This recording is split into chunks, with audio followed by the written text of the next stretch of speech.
Have you ever sat at a table so full of food it could feed an army and realized you were the only one left empty? That's what happened to me. A single plate, polished and bare, staring back at me like proof that I didn't belong. And in that silence, surrounded by my own family, I finally asked the question I had been too afraid to ask my entire life. Am I not family? The night it happened, the room glowed with candlelight, soft and golden against the dark wood of my mother's dining table. The air outside was thick with Charleston heat, heavy with the salt of the harbor. Inside, voices tangled together in laughter and clinking glasses.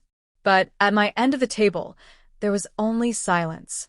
My mother floated between seats with her usual grace, setting down plates of steak, so tender the juices caught the chandelier light.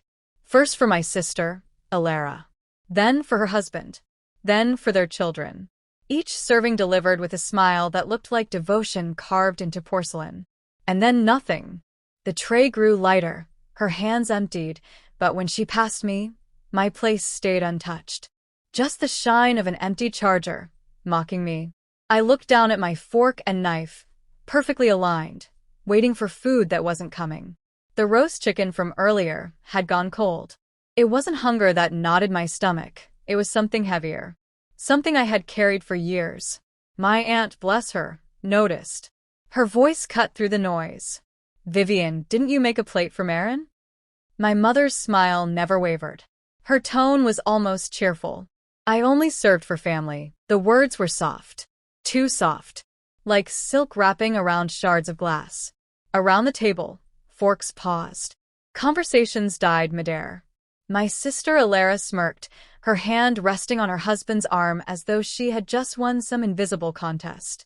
Heat crawled up my face, but I didn't drop my gaze. My voice trembled, but it carried. "Am I not family?" And just like that, the room froze. That silence that wasn't new.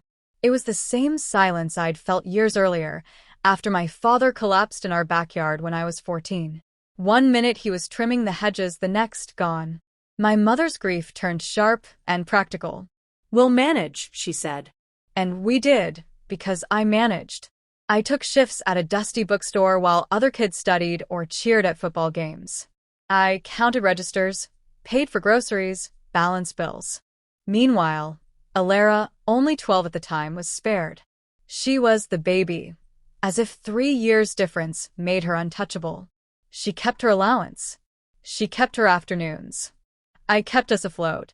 By 18, I was in night classes for legal studies, working full-time by day.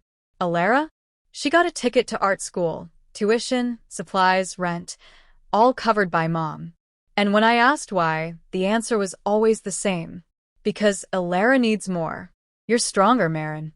I clung to that word strong like it was praise. But really, it was an excuse. Strength was just code for you can survive without love. The pattern never broke. At Alara's wedding, my mother paid for orchids flown in from Florida, champagne fountains, a string quartet. My role? Altering a thrifted dress, slipping out of work early to place cards while my student loans piled up at home. At Christmas, Alara's kids unwrapped iPads and bicycles while I got a chipped mug with a faint coffee stain still at the bottom. Alara has children now. She needs more, Mom said, as if my needs had an expiration date. But the worst part wasn't the gifts. It was the expectation. Holidays turned into unpaid labor. I cooked, I cleaned, I chased children while everyone else laughed for photos. And when I asked why, Mom only smiled. You're strong, Marin. You're so good at helping. Strength. Always strength. A word that felt less like praise and more like chains. So when she skipped me at that dinner, when she said out loud that I wasn't family, something inside me snapped. I pressed my palms against my thighs, steadying the tremor in my hands. And for once, I didn't bow my head. This isn't about steak, I said. It's about years of being treated like I don't belong at my own mother's table. Alara laughed. God, Marin, you sound so jealous. You've always been bitter that Mom gives me more. I turned to her, steady. Jealous? Of what, dependence? You live on handouts. I've carried myself without expecting anyone to rescue me. I don't envy you. I pity you. Gasps rippled. Alara's smile cracked. But I wasn't done. I know about the debts. The mortgage you're months behind on. The credit cards in Patrick's name. And how Mom has been secretly covering your bills so you can keep pretending your life is perfect. The table erupted in whispers. Patrick's face went pale. My mother's composure shattered like glass. You've starved one daughter of love to feed the other with lies, I said. You call it protection, but it's favoritism, dressed up as sacrifice. Alara slammed her hand against the table. You're just bitter. No husband. No kids. That's why you're tearing mine apart. Her words cut, but they didn't wound. I met her eyes and whispered, better no family than a cage built from shame. And with that, I pushed my chair back. The scrape echoed like thunder. My napkin slid to the floor, but I didn't bend to pick it up. I'm done, I said. I've been half a daughter my entire life. I won't play that part anymore. For the first time ever, nobody stopped me as I walked away. In the days that followed, the calls came. Cousins admitted they had seen the favoritism for years. My aunt invited me to dinner, saying, family isn't who denies you a plate. It's who makes space for you at the table. Mom never apologized.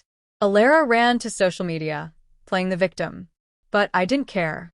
Because for the first time in my life, I realized something. Silence doesn't keep you safe. It only keeps you small. Now I have my own table. It isn't grand, but every seat is filled, every plate is served, and no one is left hungry. So I'll ask you, because maybe you felt it too. What makes someone family? The blood that excludes you, or the love that refuses to let you starve?